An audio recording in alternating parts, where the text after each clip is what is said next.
ሊሆን ይፈልጋል።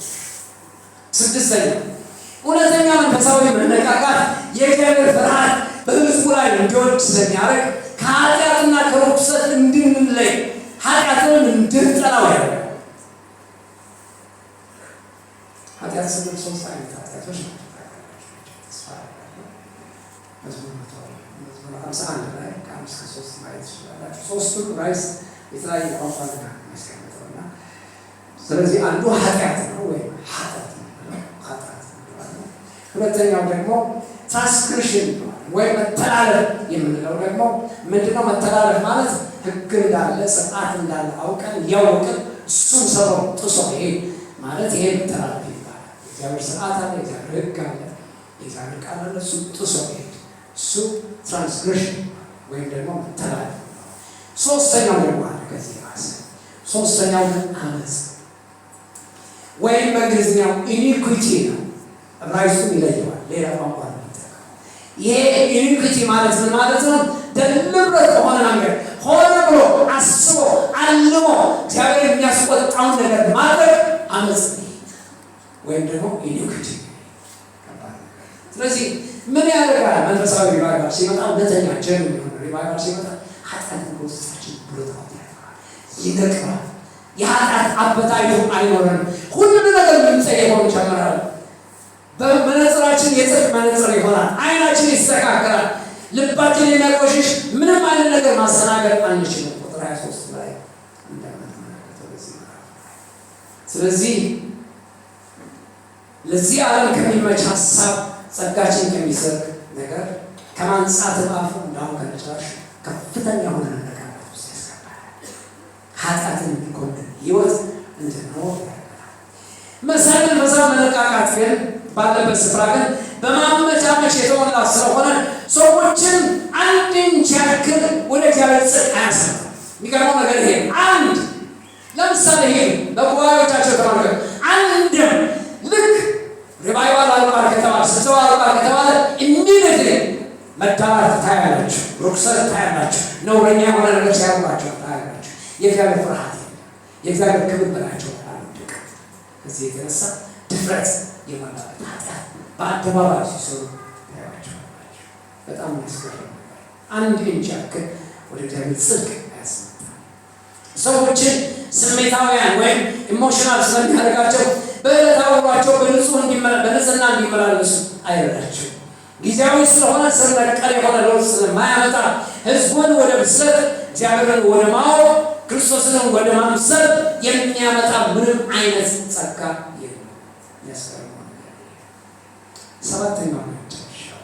ይሄና መጨረሻው ሰባተኛው መንፈሳዊ መነቃቃት የመጨረሻ ዓላማው አልቲሜት ጎሉ ምንድን ነው ከተባለ ሰዎችን የእግዚአብሔርን ክብር እንዲያዩና መጨረሻ ደግሞ እግዚአብሔርን በማወቅ እንዲመላለሱ እንዲኖሩ ያደርጋቸዋል። ሁለት ነገር አንድ የእግዚአብሔር ክብር እንዲያዩ ያደርጉት አያት ዲፍረንሽት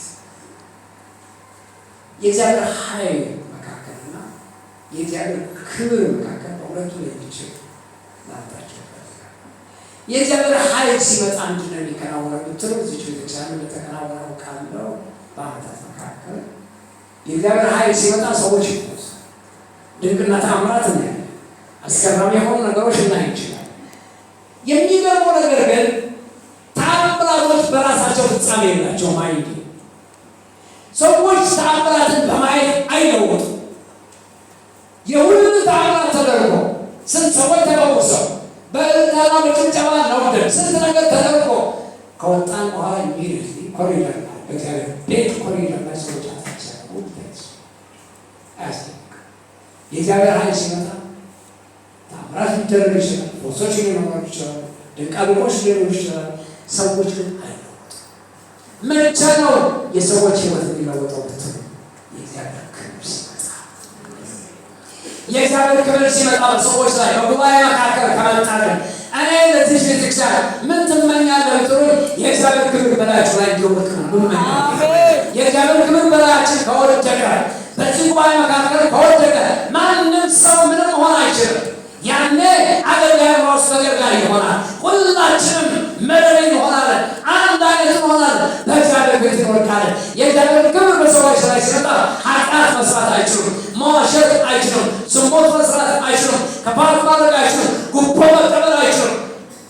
ክብር በላያቸው ላይ ከመጣ ሰዎች የእግዚአብሔር ክብር በላያቸው ላይ ስላመጣ አሁን ለምሳሌ ባለስልጣናት ክርስቲያኖች ሰዎች ጉቦ ሲቀበሉ ሰው በጣም ልብ የሚሰራ ነገር ነው። በጣም ልብ የሚሰራ ከፓስተር ጋር አብሮ ዩኒቨርሲቲ ሲያገኙ የነበሩ ሰዎች አሁን ባለስልጣናት ሆን ጉቦ ሲቀበሉ ስታቸው ይሄ የመጨረሻ ሀፍረት፣ ይሄ የእግዚአብሔር ክብር ማጣት። የእግዚአብሔር ክብር ከመጣ ግን ማንም ሰው መሆን አይችልም። ማንም ሰው ምንም መሆን አይችልም። ፍላት መሆን አለ። የሚገርማችሁ ነገር ትዕቢታችን በሙሉ ይተነፍሳል። ስጋዊነታችን ይወድቃል። ኃጢአትን እንጸናለን። በቤታችን፣ በመንገድ ላይ፣ በአደባባይ፣ በአልጋችን ላይ የእግዚአብሔር ክብር ሲመጣል ያን የእግዚአብሔር ክብር በላችን ላይ አለና ፈጽመን ምንም ነገር መሆን አንችልም። እኔ የምመኘው ለዚህ ቤተክርስቲያን የእግዚአብሔር ኃይል ይመጣ ብቻ ሳይሆን የእግዚአብሔር ክብር። አሜን አሜን። ደግሞ ሁለተኛው ሀሳብ እግዚአብሔርን በማወቅ ስለ እግዚአብሔር ማወቅና እግዚአብሔር ማወቅ በሁለቱ መካከል ዲፍረንሽት ማለት ነው። ሁለቱ በጣም የተለያዩ ናቸው። ምስራቅና ምዕራብ ናቸው። አይገናኙም ጨርሶ። ስለ እግዚአብሔር ማወቅ ባይብል ኮሌጅ ገብቶ ሰሚናሪ ገብቶ እኔ በሄድኩበት መንገድ ሄዶ አረበኛው ትምህርት ቤት ገብቶ ምናምን ስለ ትሬኒንግ ወስዶ እግዚአብሔር ማወቅ ይቻላል አይቻልም? መጣጥፍ አንቦ መጽሐፍ አንቦ አገላጦ ምናምን ብሎ ከመንተሪያ አይቶ ምናምን ስለ እግዚአብሔር ማወቅ በጣም ቀላል። ስለ እግዚአብሔር ብዙ ታውቁት